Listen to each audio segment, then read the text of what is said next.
I'm Kristin, and I was diagnosed with acute lymphoblastic leukemia in August 2010, and then I later relapsed with acute lymphoblastic leukemia again in February 2014.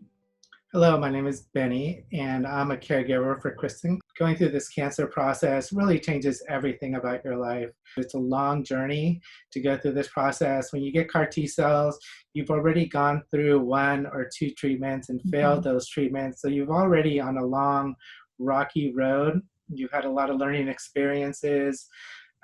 You've really had to separate yourself a lot from your family and friends and your work. There's a lot of amazing people that you meet. Keep your eyes open and you learn. There's a lot of great scientific knowledge which you get. But it's a hard road. Getting to CAR T cell, that's why I said it was very exciting when we heard about CAR T cell and we knew that there was another opportunity, another chance of hope for treatment, and that was truly exciting. You need to, live in the moment. You know that not every cancer patient reacts the same, but for most of us, like Benny said, it's really the end of the line.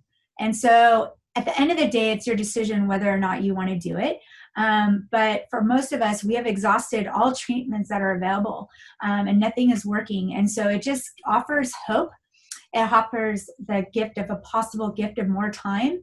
It's helping to pay it forward with cancer research because it already has been so much more perfected as they learn more and more.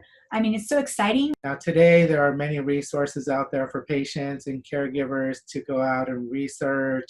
There's amazing videos that detail what CAR T cells are and how it works and the whole process and the different side effects that one could expect when you're receiving CAR T cells.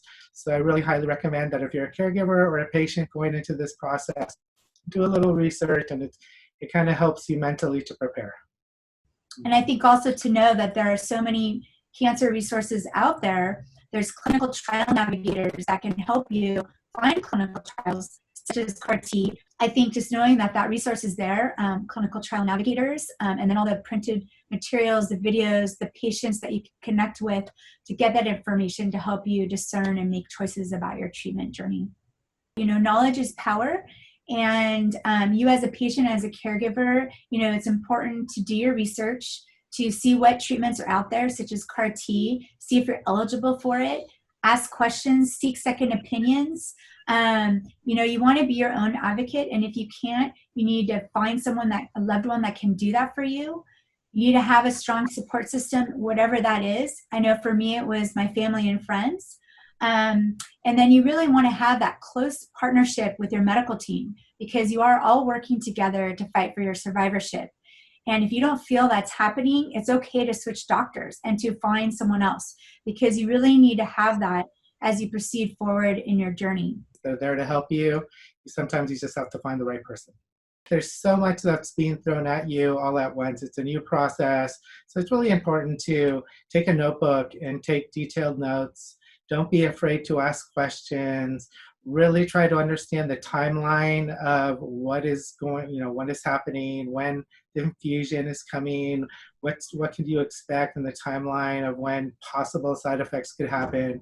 Make notes, take numbers, take down names, try to put it on the calendar. Try to be really, really organized as a caregiver because the patient will not feel very well at times. And it's important to be able to reach out to the medical team, explain side effects that you might be writing down in your notebook, because something very small could be very, very important to them. And by making that phone call, they could tell you to come in for treatment right away. Definitely ask.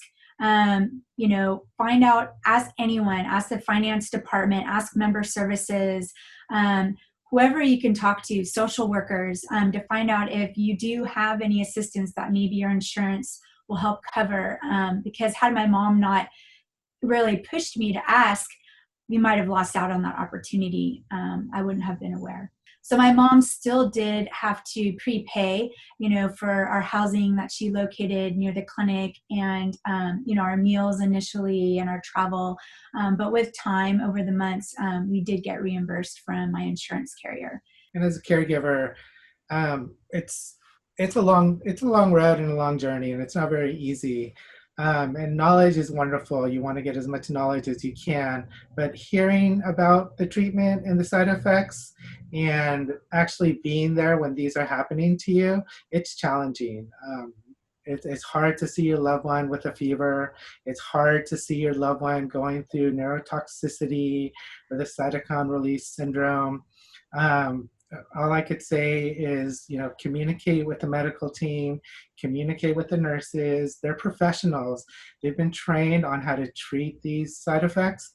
And it could be a very, very scary time. You have to be really attentive to the patient and understand and know when they're feeling sick and make that phone call to the doctor and communicate with your medical team.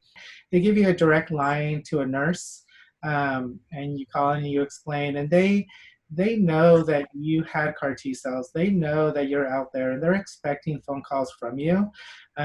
Never be afraid to pick up the phone and make a phone call. It's very important with any symptoms at all, just to be on it, make that phone call quickly. We already had a bag packed because we knew we would have to go to the hospital eventually. So it's important as a caregiver to be prepared for the hospital stay. This is the beginning of a big process and something pretty dangerous. It can be pretty dangerous as far as all the cytokine release syndromes and the side effects. So just important to make that phone call, coax your loved one out of bed, call the taxi or whatever transportation you need, and get that person to the hospital where they could get the medical treatment. And the medical team are expecting you. So once again, just do not be afraid to make a phone call, and just make a phone call, and they'll take care of you. Sure, as a caregiver, it's very, very challenging, and you do need to be able to reach out to your resources and your family, your friends. You have to take care of yourself. It's kind of challenging talking to friends sometimes because they really don't understand the process. You could explain code blue, you could explain fevers, you could explain what's going on, but unless someone's really gone through it, they don't understand. They're caring, they're concerned, but really they don't get it. So maybe the best thing to do is, don't be upset that they don't get it, but go ahead and talk and just talk about anything to distract yourself, really, and that's healing in itself. Also, what I did to cope, the coping mechanisms with the stress is just going out and taking walks. You have to take care of yourself. Get some fresh air. You spend a lot of time in the hospital. You have to really find kind of humor sometimes. Live for the moment. Find humor in things. There's a lot of terrible moments, but there are some really funny, interesting moments. And Kristin was just always so positive. Sometimes she wouldn't be so positive, and she'd have a really downtime, a really hard moment. But as soon as the nurse walked in, she would pop up, and the nurse would say, "How you doing?" She's like, "Fine, everything's great." So something like that, I find really, really humorous, even though it was a very challenging time. So be patient with yourself. Live for the moment in the hospital.